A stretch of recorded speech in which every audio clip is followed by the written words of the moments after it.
Good morning dear students, welcome to DNA commerce. कसे आहात? I hope मजेत असाल आणि अकाउंटन्सी एन्जॉय करत असाल आणि आता अकाउंटन्सी शिकत असाल फक्त DNA कॉमर्स सोबत. तर विद्यार्थी मित्रांनो, तुम्हाला सर्वांना माहीतच झालेलं आहे 12वी कॉमर्स या वर्गामध्ये शिकणाऱ्या आणि बोर्डाच्या परीक्षेची तयारी करणाऱ्या सर्व विद्यार्थ्यांसाठी आपल्या यूट्यूब चॅनलवर जो महत्त्वाचा विषय आहे अकाउंटन्सी, या विषयाचा पूर्ण सिलेबस अगदी मोफतपणे अवेलेबल करून दिला जात आहे. विद्यार्थी मित्रांनो, आपला पहिला टॉपिक जो सिलेबसमधला होता पार्टनरशिप फायनल अकाउंट, तो आपण पूर्ण केलेला आहे. तुम्ही आपल्या चॅनलवर जाऊन आपली एक सेपरेट प्लेलिस्ट आहे 12वी कॉमर्स 12th क्लास कॉमर्स या नावाची, तुम्ही तिथं जाऊन आपले टॉपिक शिकू शकतात. आता आपण या सिलेबसमधला जो दुसरा टॉपिक आहे तो देखील खूप महत्त्वाचा आहे, accounts of not for profit concerns. या टॉपिकची माहिती आजपासून आपण घेणार आहोत. आजपासून हा नवीन टॉपिक आपण सुरू करत आहोत विद्यार्थी मित्रांनो. तर टॉपिक सुरू करण्यापूर्वी तुम्ही जर आपल्या चॅनलला नवीन आलेला असाल तर आपल्या व्हिडिओला लाईक करत चला, आपल्या चॅनलला सबस्क्राईब करा आणि जास्तीत जास्त कॉमर्सच्या विद्यार्थ्यांपर्यंत हा चॅनल शेअर करा. कारण आता जो महत्त्वाचा विषय तुम्हाला वाटतो अकाउंटन्सी, तो तुम्ही अगदी सोप्या शब्दामध्ये आपल्या यूट्यूब चॅनलवर शिकू शकतात. तर विद्यार्थी मित्रांनो, आपण या टॉपिकची आज थेरॉटिकल माहिती घेणार आहोत की नेमकं नॉट फॉर प्रॉफिट ऑर्गनायझेशन्स काय असतात, नेमकं ते कसे वर्क करतात, कशासाठी काम करतात, कोणते अकाउंट्स ते मेंटेन करतात, याची माहिती आजच्या लेक्चरमध्ये घेणार आहोत आपण. आणि पुढच्या लेक्चरमध्ये सुद्धा जे अकाउंट्स मेंटेन केले जातात, ज्याच्यावर आपल्याला कंपल्सरी एक प्रॉब्लेम विचारला जातो, त्याची सुद्धा आपण माहिती घेणार आहोत. तर आज फक्त आपण बेसिक इन्फॉर्मेशन घेऊया. Accounts of not for profit concern या शब्दामध्येच त्याचं मिनिंग इथं आपण पाहू शकतो विद्यार्थी मित्रांनो, की जर मिनिंग काय आहे तर बघा, नॉट फॉर प्रॉफिट, अशा ऑर्गनायझेशन्स, अशा इन्स्टिट्यूट्स, असे बिझनेसेस जे प्रॉफिटसाठी सुरू केलेले नाही. The institutes, the organisations which are not for profit purpose, जे प्रॉफिट मिळवण्याच्या हेतूने सुरू केलेले नाही, असे सर्व व्यवसाय, असे सर्व संस्था तुम्ही त्यांना काय म्हणू शकतात? Not for profit organisation. ज्यांचा मूळ हेतू प्रॉफिट मिळवणे, नफा मिळवणे, नफा कमवणे हा नसून मग काय असतो?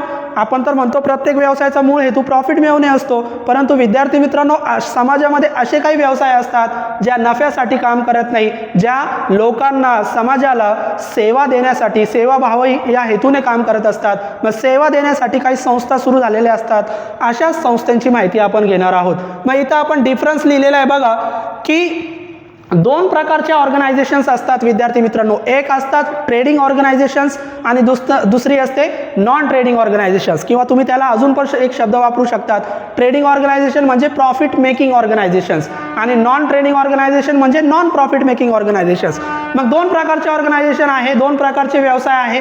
काही व्यवसाय प्रॉफिटसाठी काम करतात, काही व्यवसाय प्रॉफिटसाठी काम करत नाही. मग ज्या ट्रेडिंग ऑर्गनायझेशन्स असतात विद्यार्थी मित्रांनो, उदाहरणार्थ ज्या ट्रेडिंग आहे किंवा त्याला म्हणू तुम्ही कोणत्या ऑर्गनायझेशन्स? Profit making organisations. आणि दुसरं आहे नॉन ट्रेडिंग ऑर्गनायझेशन्स किंवा नॉट फॉर प्रॉफिट ऑर्गनायझेशन्स. असे दोन व्यवसाय असतात.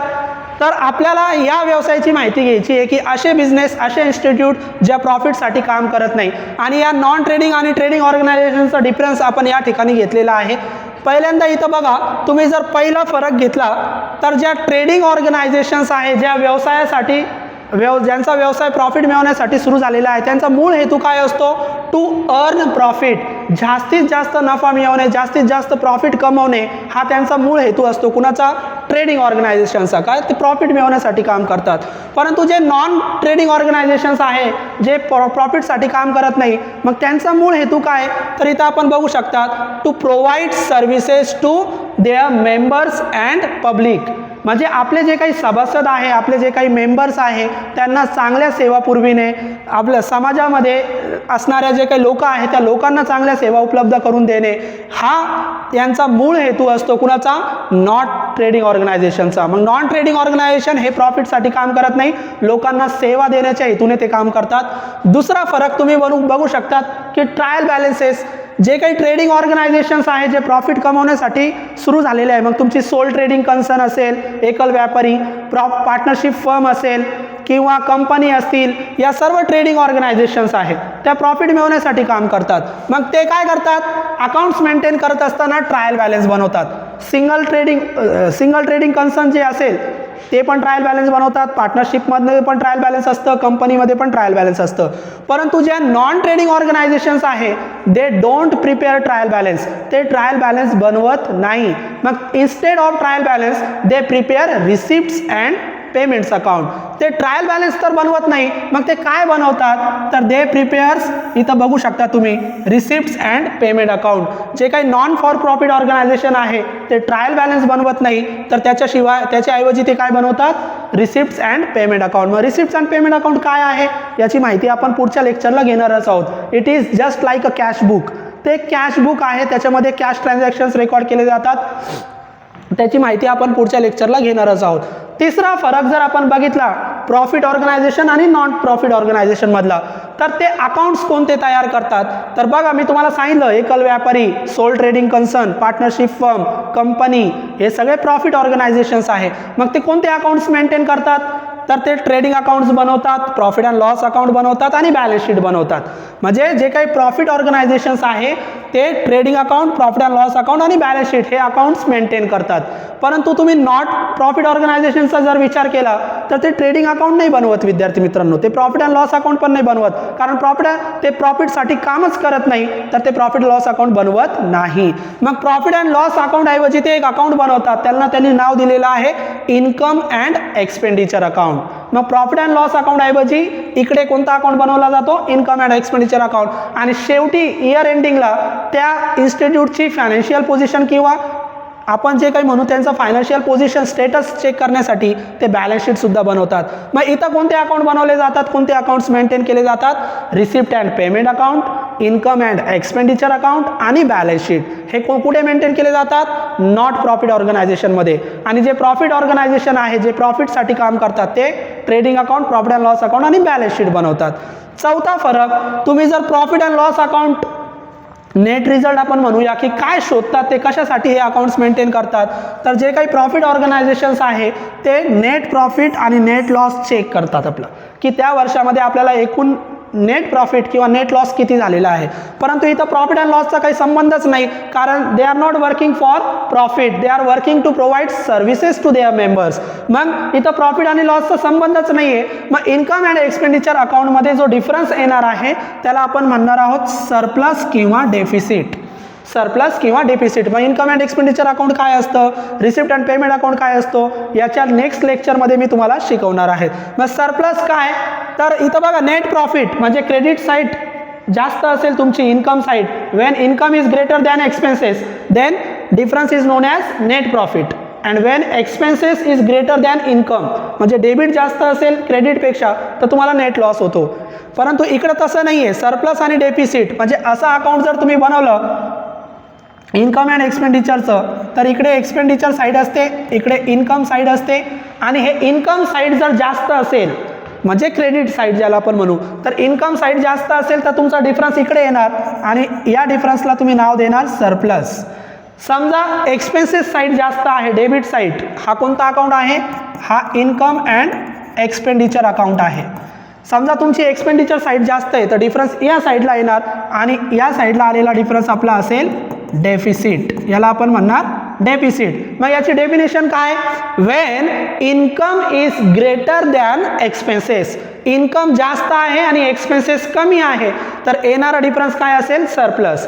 Wien expenses is greater than income, expenses जास्त आहे आणि इन्कम कमी आहे तर येणारा डिफरन्स काय असेल, डेफिसिट. तर इकडे लक्षात घ्या, इकडे आपण नेट प्रॉफिट आणि नेट लॉस आपण फाइंड आउट करणार नाही, आपण फाइंड आउट करणार सरप्लस और डेफिसिट. आणि ते कुठे मिळणार आपल्याला, इन्कम अँड एक्सपेंडिचर अकाउंटला मिळणार.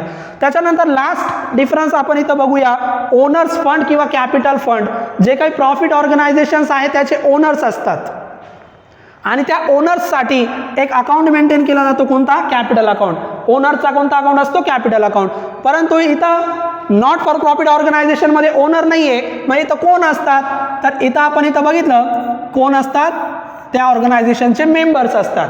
Members are working in non profit organisations and they are participate in day to day management of not for profit organizations and they contribute some amount in that not for profit organization. म्हणजे member काय करतात, त्या नफा न मिळवणाऱ्या संस्थेमध्ये काम करतात, आपलं काही कॅपिटल इन्व्हेस्ट करतात आणि सगळ्या मेंबर्ससाठी कॅपिटल अकाउंट न बनवता काय बनवला जातो, कॅपिटल फंड बनवला जातो. इथे कॅपिटल अकाउंट नाही आहे, इथं कॅपिटल फंड आहे आणि इथं तुमचा हा नेट प्रॉफिट नेट लॉस तुम्ही कॅपिटल अकाउंटला ट्रान्सफर करतात. परंतु इकडचा जो सरप्लस आणि डेफिसिट आहे तो सरप्लस आणि डेफिसिट कोणत्याही एका मेंबरचा नाही आहे, कारण कोणताही एक व्यक्ती इथं मालक नाही आहे, सगळे मेंबर्स मिळून ते काम करत असतात. म्हणून सरप्लस आणि डेफिसिट तुम्ही ट्रान्सफर करणार कॅपिटल फंडला. हे एक फरक लक्षात घ्या, इकडे कॅपिटल अकाउंट असतो आणि इकडे कॅपिटल फंड असतो. तर हे झाले डिफरन्स प्रॉफिट ऑर्गनायझेशन आणि नॉन प्रॉफिट ऑर्गनायझेशनमध्ये. तर आता तुम्हाला ट्रेडिंग आणि नॉन ट्रेडिंग ऑर्गनायझेशन समजलेलं असेल. आता नॉट फॉर प्रॉफिट ऑर्गनायझेशनची व्याख्या आपल्याला समजली. तुम्ही कीवर्ड लक्षात घ्या. आपण इथं फॉर एक्झाम्पल इथं डेफिनेशन तयार करूया. नॉट फॉर प्रॉफिट ऑर्गनायझेशनची डेफिनेशन कशी तयार होईल, पॉईंटच्या साह्याने आपण बघूया. डेफिनेशन, आणि ही डेफिनेशन जर तुम्ही लक्षात ठेवली तर तुम्ही कधीच चुकणार नाही.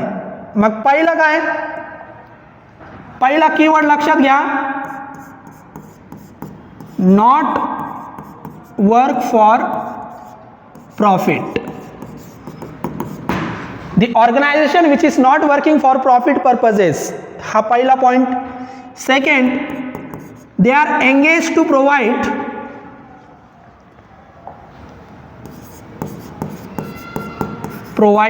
services to members. Services to members, ते आपल्या मेंबर्सला काय प्रोव्हाइड करत असतात, सर्व्हिसेस प्रोव्हाइड करत असतात. त्याच्यानंतर तिसरा अजून एक कीवर्ड लक्षात ठेवा, नॉट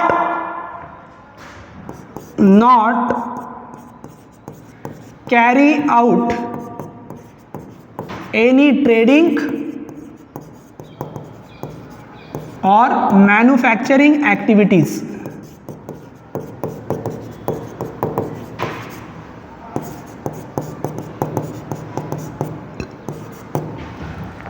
नॉट कॅरी आउट, कोणताही ट्रेडिंग ॲक्टिव्हिटी म्हणजे व्यावसायिक ॲक्टिव्हिटी ते करत नाही किंवा मॅन्युफॅक्चरिंग ॲक्टिव्हिटी ते करत नाही. तर ही झाली डेफिनेशन. मग डेफिनेशन कशी बनवणार तुम्ही, द बिझनेसेस और the organisations which are not working for profit, they are working to provide services to their members and they are not engaged to carry out any trading or manufacturing activity.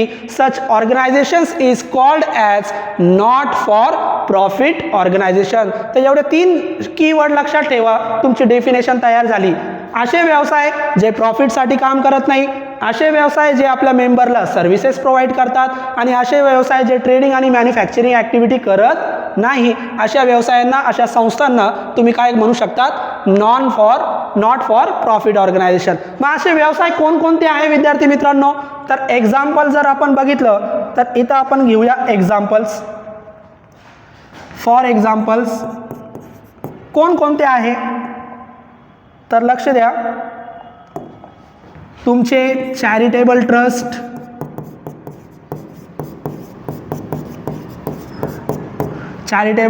असेल, government hospitals असतील, government hospitals, त्याच्यानंतर government schools असतील किंवा colleges असतील किंवा library असतील, sports club असतील, असे भरपूर उदाहरणं आहे. आपण काही 4-5 उदाहरणं लक्षात घेऊ. मग charitable trust, government hospitals, government schools, government colleges, library, sports club, हे सगळे नॉट फॉर प्रॉफिट ऑर्गनायझेशनचे उदाहरणं आहे. म्हणजे हे सगळे प्रॉफिटसाठी काम करत नाही, ते सर्व्हिस प्रोव्हाइड करण्यासाठी काम करतात. कुणाला, मेंबर्सला. आणि अजून एक पॉईंट लक्षात घ्या की याच्यामध्ये जे व्यवस्थापन आहे, जे मॅनेजमेंट आहे, मॅनेजमेंट या व्यवसायांचं कसं असतं, डेमोक्रॅटिक इन नेचर. डेमोक्रॅटिक म्हणजे मराठीमध्ये आपण त्याला म्हणू लोकशाही, म्हणजे या व्यवसायांचं जे व्यवस्थापन आहे ते लोकशाही पद्धतीचं आहे. का? कारण all elected members are working for profit or non-profit organizations. They participate in day-to-day management. They provide suggestions, their inputs, their feedbacks in decision making process. म्हणजे जे काही इलेक्टेड मेंबर्स आहे ते सगळे मेंबर्स एकत्र येतात, त्या व्यवसायाच्या दैनंदिन कामकाजामध्ये सहभागी होतात, त्या व्यवसायामध्ये आपले सल्ले प्रोव्हाइड करतात, आपलं मार्गदर्शन, आपलं फीडबॅक देत असतात आणि निर्णय प्रक्रियेमध्ये एक महत्त्वाची भूमिका बजावत असतात. म्हणजे सगळे मिळून काम करत असतात. कोणताही एक व्यक्ती त्या व्यवसायाचा मालक नाही आहे, सगळे मेंबर बघून ते काम करत असतात. म्हणून त्याला म्हणतात डेमोक्रॅटिक मॅनेजमेंट आहे, लोकशाही पद्धतीचं व्यवस्थापन असणाऱ्या या संस्था आहे. तर या झाल्या नॉट फॉर प्रॉफिट ऑर्गनायझेशन. विद्यार्थी मित्रांनो, तुम्हाला अगदी थोडक्यात मी नॉट फॉर प्रॉफिट ऑर्गनायझेशनचा अर्थ शिकवलेला आहे. डीपमध्ये याचं खूप मोठं मिनिंग आहे, पण आपण फक्त एवढं लक्षात ठेवलं तरी तुम्हाला नॉट फॉर प्रॉफिट ऑर्गनायझेशन समजून जाईल. इथं आपण नॉट फॉर प्रॉफिट ऑर्गनायझेशन्स आणि प्रॉफिट ऑर्गनायझेशन या दोघांमधला फरक बघितला. त्याच्यानंतर डेफिनेशन कशी तयार झाली तर खूप सोपं आहे. the organizations, the business or the institute which are not working for profit, they are working to provide services to their members, services to society, and also they are not engaged to carry out any trading or they are also engaged to not carry any trading और manufacturing activities. इथं not शब्दाला लक्षात ठेवा. Not carry, ते कोणत्याही प्रकारची trading आणि manufacturing activity करत नाही. अशा ॲक्टिव्हिटी करत नाही की ज्याच्यातून पैसा मिळेल, ज्याच्यातून प्रॉफिट मिळेल. प्रॉफिटसाठी ते काम करत नाही. ही झाली डेफिनेशन, त्याचे उदाहरणं आपण बघितले. आता पुढच्या लेक्चरला विद्यार्थी मित्रांनो खूप महत्त्वाचं, आपल्याला याच्यावर एक बोर्डामध्ये कंपल्सरी प्रॉब्लेम विचारला जातो. जसं फायनल अकाउंटवर कंपल्सरी प्रॉब्लेम आहे, तसं बोर्डाच्या एक्झाममध्ये या टॉपिकवर देखील कंपल्सरी प्रॉब्लेम विचारला जातो. त्याला ऑर नसतं आणि याच्यामध्ये तुम्हाला अकाउंट्स मेंटेन करावे लागतात, जे आपण इथं बघितलं. Receipt and payment account, income and expenditure account आणि बॅलन्स शीट. की इन्कम अँड एक्सपेंडिचर अकाउंट काय आहे आणि रिसिप्ट अँड पेमेंट अकाउंट काय आहे. बॅलन्स शीट तर तुम्हाला माहितीच आहे. तर रिसिप्ट अँड पेमेंट अकाउंटची माहिती आणि इन्कम अँड एक्सपेंडिचरची माहिती आपण पुढच्या लेक्चरमध्ये घेऊया. त्याच्यानंतर ॲडजस्टमेंट जे असतात त्या ॲडजस्टमेंटची माहिती घेऊया आणि नंतर प्रॉब्लेम सुरू करूया. म्हणजे तुम्ही अगोदर याचे थेरी लेक्चर्स पूर्ण व्यवस्थितपणे बघा, त्याच्यानंतर आपण प्रॉब्लेम्सचे पण लेक्चर बघणार आहोत. आणि सगळे व्हिडिओज तुम्ही जर बघितले तर कन्फर्म आउट ऑफ मार्क्स तुम्ही या टॉपिकमध्ये घेणार आहोत. तुम्ही फक्त आमच्या चॅनलला कनेक्टेड राहा आणि सगळे व्हिडिओज तुम्ही बघत चला. नोटिफिकेशन्स ऑन करा, म्हणजे नवीन व्हिडिओचे नोटिफिकेशन्स तुम्हाला सहज मिळू शकतील. बेल आयकॉनला प्रेस करत चला. विद्यार्थी मित्रांनो, व्हिडिओ आवडलेला असेल तर जास्तीत जास्त विद्यार्थ्यांपर्यंत शेअर करा. पुढच्या लेक्चरला आपण रिसिप्ट अँड पेमेंट अकाउंट आणि इन्कम अँड एक्सपेंडिचर अकाउंट कसं बनवतात त्याची माहिती घेऊया. थँक्यू.